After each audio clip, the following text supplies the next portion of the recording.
Blessed morning! Andito nating mga alagang birdies. Nag-aabang na ng kanilang breakfast. Hindi pa nga nakapagkape si Ate Nani ninyo. Kayo nandito na kayo.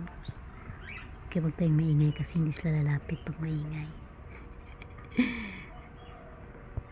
Dito na rin yung mga maliliit nating mga little birds. O, tingnan nyo naman.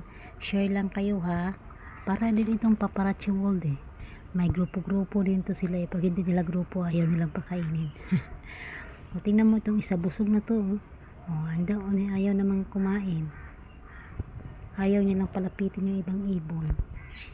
Shh, ikaw talaga. Tingnan mo. Oo, nangahamon pa yan. Sige na, ubusin nyo na yan. Nag-blend ako. Tingnan nyo, nag-blend talaga ako para sa kanila. Wala na. Ubos na yung tinapay. Kailangan ako talagang mag-grocery.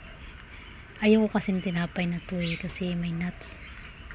Pero kahit hindi ko naman yung tinapay, biniblend ko talaga sa kanila kahit white bread pa yan o whatever kind of bread. Pero nang may gumawa ako ng diba? So yun lang biblend ko pag maubusan kami bukas.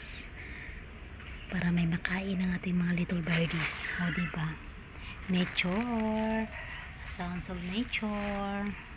This morning mga mamitas ko, mga choy, mga kababayan all over the universe. Ang inyong lingkod, Maria Preciosa de Birulo, Salvito Clarence, Kayang Tumakang Montesa. Napadpad sa expensive city, Singapore.